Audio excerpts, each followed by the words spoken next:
DD किसान, बदलते भारत की शान।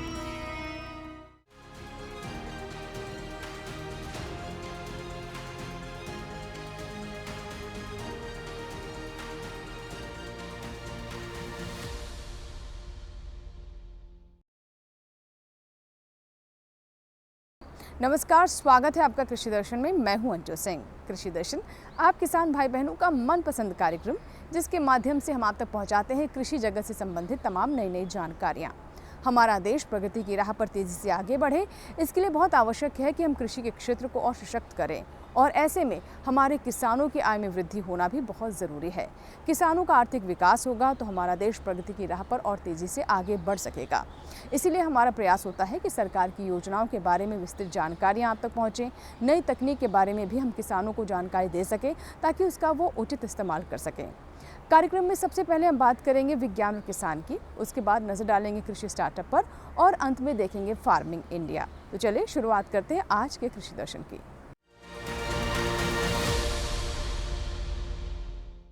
आइए अब आपको लेकर चलते हैं कृषि मंत्रालय में स्थित डीडी किसान के स्टूडियो, और आइए जानते हैं कि आज किस विषय पर विस्तृत जानकारी आप तक पहुंच रही है। टमाटर में एक प्रमुख बीमारी पाई जाती है जिसे बोलते हैं टोमेटो लीफ कर्ल वायरस। इस बीमारी को सर्वप्रथम 2007 में कैलिफोर्निया में देखा गया था, और अभी भारत में इसका विस्तार बहुत कम है, कुछ ही जगह पर ये पाई जाती है। और रिसेंटली इसका प्रकोप कर्नाटका क्षेत्र में देखा गया है। इस बीमारी में जो पौधे की पत्तियां होती हैं वो ऊपर को मुड़ जाती हैं, कर्लिंग अपीयरेंस हो जाता है, येलो कलर की वो हो जाएंगी। और जो पत्तियों के तने हैं उनमें जो गांठें होती हैं, जिनको हम नोट्स बोलते हैं, नोट की जो ग्रोथ होती है वो रुक जाती है। तो पौधा जो है उसकी ग्रोथ रुक जाएगी, उसमें फूल भी नहीं आएंगे, और इसके अलावा आपको फील्ड में बुशी टाइप अपीयरेंस दिखाई देगा, और कभी कभी जैसे ब्रोकली जैसी ग्रोथ या बोनसाई टाइप जो पौधे की ग्रोथ होगी, क्योंकि टमाटर इस बीमारी का मुख्य होस्ट है।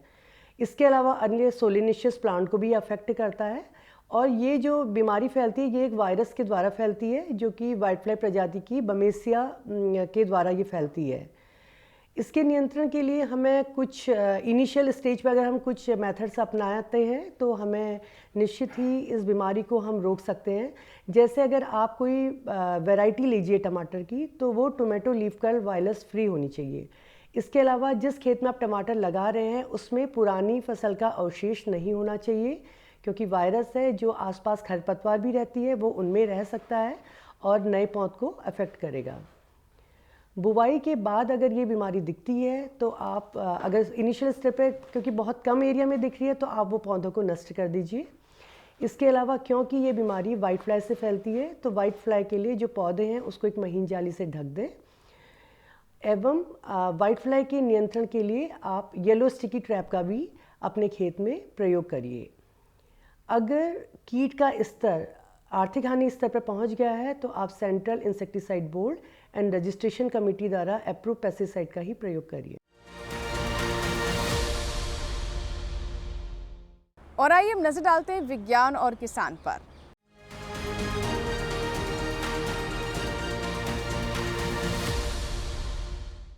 विज्ञान और किसान में आज हम आपको जानकारी देंगे गेहूं के बारे में। जी हाँ, गेहूं हमारे देश की मुख्य रबी फसल है। ऐसे में हमारे किसान उचित जानकारियों का लाभ उठाते हुए सही तरीके से बुआई कर सकते हैं। हम सभी जानते हैं कि हमारे देश में गेहूं की बड़े पैमाने पर बुआई होती है। अगर केरल, नागालैंड और मणिपुर को छोड़ दें तो लगभग पूरे देश में इसकी बुआई की जाती है। ऐसे में इस समय कौन कौन सी विशेष बातें हैं जिसका ध्यान रखना हमारे किसानों के लिए बहुत आवश्यक है ताकि गेहूँ की अच्छी फसल वो प्राप्त कर सकें, आइए जानते हैं।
चाहिए।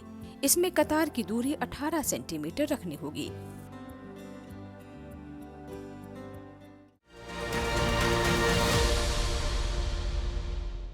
इसी के साथ ही कृषि दर्शन में यहाँ वक्त हुआ एक छोटे से ब्रेक का। ब्रेक के बाद जब वापस आएंगे तो बात करेंगे कृषि स्टार्टअप की।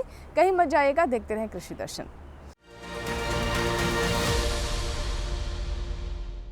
नमस्कार किसान मित्रों, मैं हूं आपकी एआई एंकर भूमि।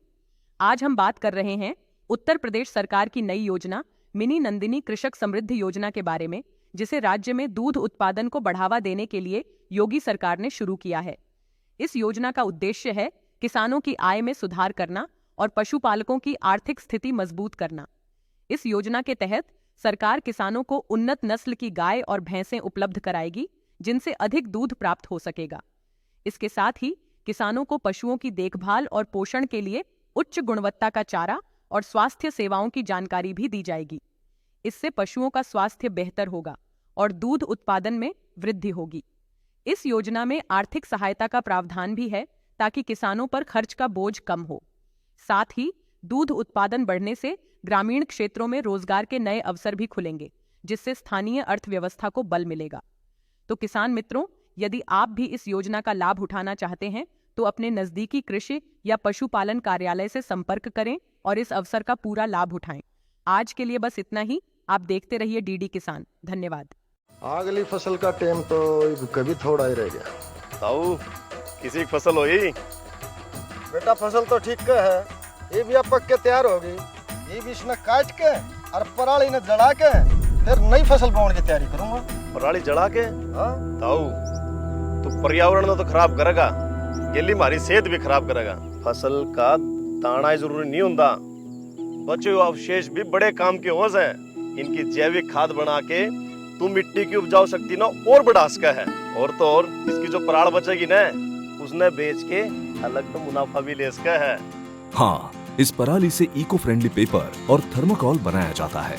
पराली का उपयोग जैव ईंधन और हस्तशिल्प बनाने में भी किया जाता है। इसका उपयोग मशरूम की खेती, डिस्पोजेबल प्लेट्स और कटलरी बनाने में भी होता है। पराली समस्या नहीं, संसाधन है।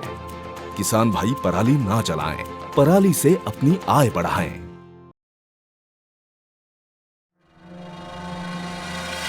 हर साल लाखों एकड़ खेतों में पराली जला दी जाती है, जिससे प्रदूषण बढ़ता है। इतना ही नहीं, खेतों में 3-4 बार पराली जलाने से खेत बंजर भी होने लगते हैं। अगली फसल की तैयारी के लिए क्या यही अंतिम विकल्प है? नहीं, पराली प्रबंधन के पर्यावरणीय विकल्प भी हैं। स्ट्रॉ बेलर मशीन का प्रयोग। स्ट्रॉ बेलर मशीन पराली को गट्ठर में बदल सकता है। पराली से जैविक खाद बनाई जाती है, जो खेतों की मिट्टी की उर्वरक क्षमता को बढ़ाती है। पराली को मशीनों द्वारा मिट्टी में दबाना, इसके लिए सुपर सीडर जैसी मशीनों का उपयोग किया जाता है। सरकार किसानों को पराली उपकरणों पर 50% तक की सब्सिडी देती है। किसान भाई पराली प्रबंधन की योजनाओं का लाभ उठाएं, पर्यावरण को बचाएं।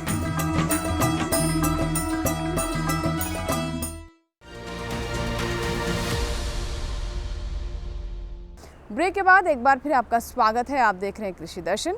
आइए अब नजर डालते हैं कृषि स्टार्टअप पर।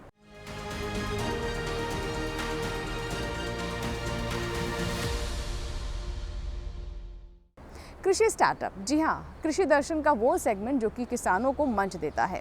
हमारे किसान चाहे पशुपालन हो या फिर नई तकनीक के इस्तेमाल की बात हो या फिर एग्रीकल्चर से जुड़े हुए स्टार्टअप से जुड़े हुए हो, अपनी मेहनत के बल पर वो अपनी तकदीर बदल रहे हैं। इतना ही नहीं, अन्य किसानों के लिए भी प्रेरणा साबित हो रहे हैं। इसलिए हमारा भी प्रयास होता है कि उनके जीवन की कामयाबी की कहानी कृषि स्टार्टअप के माध्यम से आप सभी किसानों तक पहुँचे। तो आइए नजर डालते हैं आज के कृषि स्टार्टअप पर।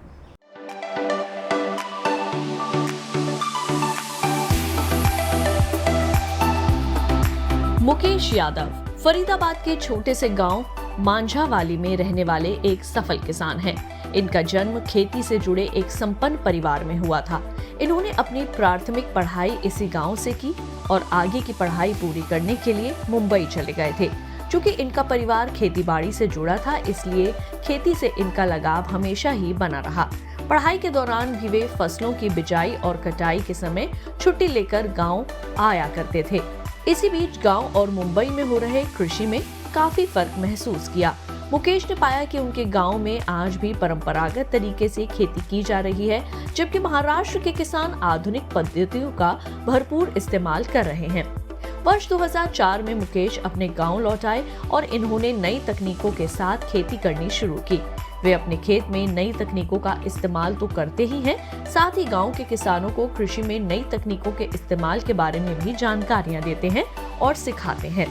इन्होंने स्थानीय किसानों को कृषि और इससे जुड़े सरकारी योजनाओं के बारे में जागरूक भी किया। अपने खेतों में इलेक्ट्रॉनिक लेवलर चलाकर खेतों को समतल किया, जिससे उपज तो अच्छी हासिल हुई ही, साथ ही मजदूरों की संख्या भी घटी। फसलों को जानवरों से बचाने के लिए मुकेश ने अपने खेत में सोलर फेंसिंग भी कराया। इन नई तकनीकों को खुद इस्तेमाल किया और किसानों को भी इन्हें अपनाने के लिए प्रेरित किया, जिससे किसान की लागत में कमी आई, सिंचाई में पानी की बचत हुई, बिजली कम खर्च होने लगी। यानी मुकेश यादव के प्रयासों से किसानों को फायदा होने लगा। इन्होंने किसानों की आय बढ़ाने के उद्देश्य से पॉपुलर की खेती करने के लिए प्रेरित किया। मुकेश यादव ने गेहूं के उन्नत प्रजातियां जैसे HD 2851, HD 2912, WR 544 को अपनाया। साथ ही धान की पूसा बासमती 1, पूसा बासमती 1121, पूसा 2511 का फसल चक्र अपनाकर अच्छा उत्पादन हासिल किया। इसके अलावा इन्होंने गेहूं के बीज का उत्पादन भी किया, जिससे इनकी आय में काफी इजाफा हुआ है। इनके द्वारा उत्पादित बीजों को फरीदाबाद और पलवल के किसानों ने अपनाया, जिसे मुकेश अपनी सफलता मानते हैं। मुकेश यादव ने गेहूं, धान और गन्ना फसल के चक्र के साथ वर्मी कंपोस्ट और ट्राइकोडर्मा का प्रयोग किया। इससे पानी की 20 से 40% की बचत हुई। साथ ही फसलों में खरपतवार नाशी के प्रयोग को 60% से घटाकर 20% कर दिया। इससे इनकी भूमि की उर्वरा शक्ति तेजी से बढ़ी और साथ ही उनकी आय भी दोगुनी हो गई। अपने क्षेत्र के किसानों को तकनीक से वाकिफ करवाने के लिए मुकेश ने खुद नई नई तकनीकों को अपनाया। इन्होंने धान की SRI तकनीक से बीज, खाद और रसायनों की बचत की। इन्होंने गहरी जुताई और सूक्ष्म सिंचाई तकनीक से फलों और सब्जियों के उत्पादन में भी अच्छी पैदावार हासिल की। किसानों को नई तकनीक से परिचित कराने और भारतीय कृषि अनुसंधान परिषद की नवीनतम प्रजातियों को मुकेश यादव ने किसान क्लबों द्वारा दूसरे किसानों तक पहुंचाया। मुकेश यादव ने अनुसंधान परिषद की नई तकनीकों का किसानों के बीच खूब प्रचार प्रसार किया और इस सब के पीछे मकसद यही था कि किसान आगे बढ़ें और खेती को व्यावसायिक तरीके से करें, ताकि उनका जीवन स्तर बेहतर हो सके। कृषि के क्षेत्र में उल्लेखनीय योगदान के लिए मुकेश यादव को अनेक सम्मानों से नवाजा गया है।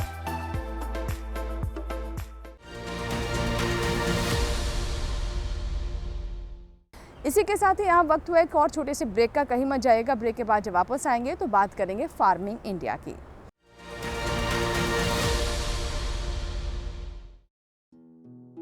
हर साल फसल कटाई के बाद पराली जलाना कई तरह के प्रदूषण और स्वास्थ्य समस्याओं को जन्म देता है। पराली जलाने से पर्यावरण में carbon dioxide, carbon monoxide, nitrogen oxide, sulphur dioxide और मीथेन की अधिकता हो जाती है, जिससे लोगों को आंखों में जलन, सांस लेने में दिक्कत, खुजली और एलर्जी जैसी समस्याएं बढ़ जाती हैं। ऐसे मौसम में अस्थमा के मरीजों को ज्यादा समस्या होती है। पराली जलाने से मिट्टी को उपजाऊ बनाने वाले किसान के मित्र कीट भी मर जाते हैं, जिससे मिट्टी की उर्वरक क्षमता को बहुत ही क्षति पहुंचती है। किसान भाई सरकार द्वारा दी जा रही पराली प्रबंधन योजनाओं का लाभ उठाएं।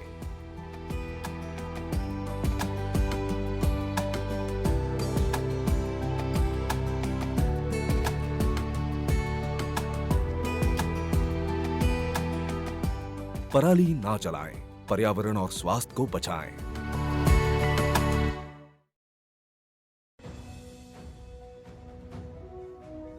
भारत सरकार का हर प्रयास किसानों को दे रहा है एक नई आस। देश के किसानों की खुशहाली और उन्हें आत्मनिर्भर बनाने के लिए भारत सरकार समर्पित है। प्रधानमंत्री श्री नरेंद्र मोदी जी के नेतृत्व में कृषि क्षेत्र में किए गए निरंतर प्रयासों के फलस्वरूप देश खाद्यान्न व बागवानी के क्षेत्र में आत्मनिर्भर हो चुका है और देश में दलहन का उत्पादन भी बढ़ा है। इसी तरह भारत सरकार ने खाद्य तेलों के उत्पादन को बढ़ाने के भी अनेक प्रयास किए हैं। इसी क्रम को आगे बढ़ाते हुए माननीय प्रधानमंत्री श्री नरेंद्र मोदी जी के नेतृत्व में भारत सरकार ने दूरदर्शी निर्णय लेते हुए राष्ट्रीय खाद्य तेल मिशन ऑयल पाम की शुरुआत की है। इस मिशन से देश भर के किसानों को बहुत लाभ मिलेगा। कृषि के पूंजी निवेश में वृद्धि होगी, खाद्य तेल आयात पर देश की निर्भरता कम होगी और रोजगार के नए अवसर पैदा होंगे। खाने के तेल में आत्मनिर्भरता के लिए अब राष्ट्रीय खाद्य तेल मिशन ऑयल पाम का संकल्प लिया गया है। इससे किसानों को तो सीधा लाभ होगा ही, गरीब और मध्यम वर्ग के परिवारों को सस्ता और अच्छी क्वालिटी का तेल भी मिलेगा। यही नहीं, ये मिशन बड़े स्तर पर रोजगार का निर्माण करेगा। इस मिशन के अंतर्गत ऑयल पाम का रकबा और पैदावार बढ़ाने पर जोर देने के लिए सरकार ने 11,000 करोड़ रुपए से अधिक की सहायता राशि निर्धारित की है। मिशन के तहत सरकार ने ऑयल पाम की खेती के लिए रोपण आदि की सहायता में बढ़ोतरी करते हुए पहले मिलने वाले 12,000 रुपए प्रति हेक्टेयर को बढ़ाकर 29,000 रुपए प्रति हेक्टेयर तक कर दिया है। ऑयल पाम के पुराने बागों के पुनरुद्धार के लिए 250 रुपए प्रति पौधा के हिसाब से विशेष सहायता दी जा रही है। पौधारोपण सामग्री की कमी दूर करने और बीजों की पैदावार करने वाले बागों को भी सहायता दी जाएगी। इसके तहत 15 हेक्टेयर ऑयल पाम उद्यान के लिए 80 लाख रुपए तक की सहायता राशि दी जाएगी। इसके अलावा नर्सरी विकास के लिए 40 लाख रुपए तक तय किए गए हैं। पूर्वोत्तर और अंडमान राज्यों के लिए विशेष सहायता का भी प्रावधान है। ऑयल पाम के किसान ताजे फलों के गुच्छे यानी FFB का उत्पादन करते हैं, जिनकी वर्तमान में कीमतें अंतर्राष्ट्रीय मूल्यों में उतार चढ़ाव के आधार पर तय होती हैं। पहली बार केंद्र सरकार ताजे फलों के गुच्छे की कीमत के लिए किसानों को आश्वासन दे रही है। ये व्यवहार्यता मूल्य यानी VP कहलाएगा, यानी किसानों को कोई घाटा नहीं होने दिया जाएगा। व्यवहार्यता मूल्य VP तय करने की शुरुआत 1 नवंबर से होगी और अगले वर्ष 31 अक्टूबर तक जारी रहेगी। इसे ऑयल पाम वर्ष कहा जाएगा। इस योजना के तहत वर्ष 2025-26 तक ऑयल पाम का रकबा 6.5 लाख हेक्टेयर सृजित करने और कच्चे ऑयल पाम की पैदावार वर्ष 2025-26 तक 11.20 लाख टन पहुंचाने का लक्ष्य निर्धारित किया गया है। सरकार के इस महत्वपूर्ण निर्णय से देश में ऑयल पाम की खेती करने वाले किसानों में विश्वास पैदा होगा और वे खेती का रकबा बढ़ाएंगे। इस तरह पाम ऑयल का उत्पादन भी बढ़ेगा, जिससे किसानों की आय बढ़ेगी और ग्रामीण अर्थव्यवस्था भी सुदृढ़ होगी।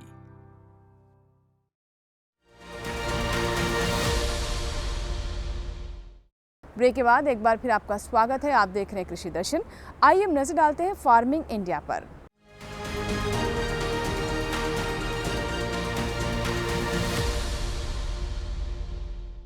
आइए अब आपको लेकर चलते हैं हमारी AI एंकर भूमि के पास। खेती किसानी को लेकर हमारे किसान लगातार अपने जीवन में बदलाव करने का प्रयास कर रहे हैं और ऐसे में बहुत आवश्यक है कि उचित समय पर उन तक सही जानकारियां पहुंचती रहें। तो आइए चलते हैं भूमि के पास और जानते हैं कि उनके पास आज कौन सी विशेष जानकारियां आप किसान भाई बहनों के लिए हैं। नमस्कार किसान मित्रों, मैं हूं आपकी AI एंकर भूमि। आज हम बात करेंगे मध्य प्रदेश में किसान क्रेडिट कार्ड योजना के तहत मिले लाभों के बारे में। हाल ही में जारी रिपोर्ट के अनुसार इस योजना के अंतर्गत अब तक 65 लाख से अधिक किसानों को लाभ पहुंचाया गया है।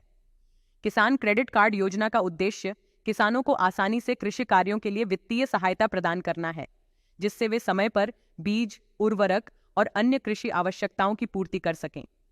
इस योजना से जुड़ने वाले किसानों को बैंकों द्वारा सरल और कम ब्याज दर पर आरण मिलता है। इसके अलावा आपातकालीन स्थिति में किसान अतिरिक्त आरण भी प्राप्त कर सकते हैं, जिससे वे अपने कृषि कार्यों को बिना किसी वित्तीय दबाव के निरंतर जारी रख सकें। मध्य प्रदेश सरकार ने इस योजना को ग्रामीण क्षेत्रों तक पहुंचाने के लिए विशेष प्रयास किए हैं। इसके तहत शिविरों का आयोजन कर किसानों को जागरूक किया जा रहा है, ताकि अधिक से अधिक किसान इसका लाभ उठा सकें और अपनी कृषि उपज बढ़ाने के साथ साथ अपनी आर्थिक स्थिति को भी मजबूत कर सकें। आज के लिए बस इतना ही। आप देखते रहिए DD किसान। धन्यवाद। हमारे किसानों को उनकी उपज का सही दाम मिले, इस दिशा में हमारी सरकार लगातार प्रयास कर रही है। एक क्लिक पर भी वो घर बैठे अपनी फसल को सही दामों पर देश के किसी कोने में बेच सकते हैं और ये संभव हो पाया है ई-नैम की वजह से।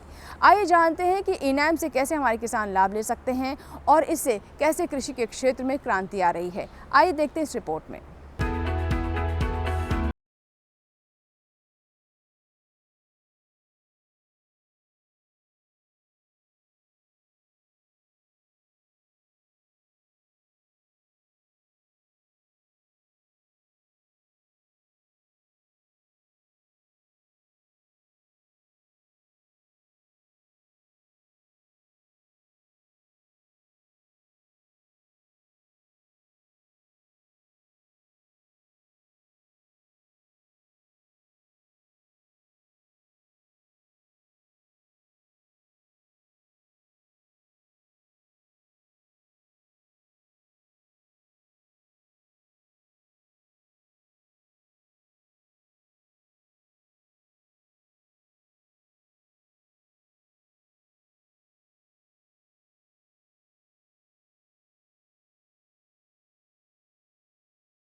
तो ये था हमारा आज का कृषि दर्शन।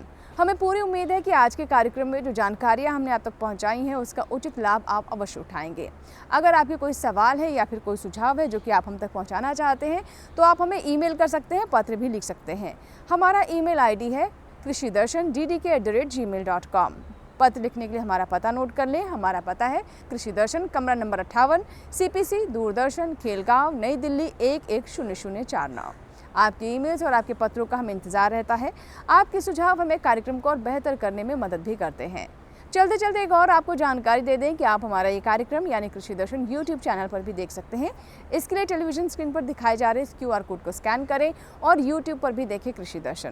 कृषि दर्शन के एक नए अंक में कुछ ऐसी महत्वपूर्ण जानकारियों के साथ फिर होगी आपसे मुलाकात। तब तक आप बने रहें दूरदर्शन किसान के साथ। नमस्कार।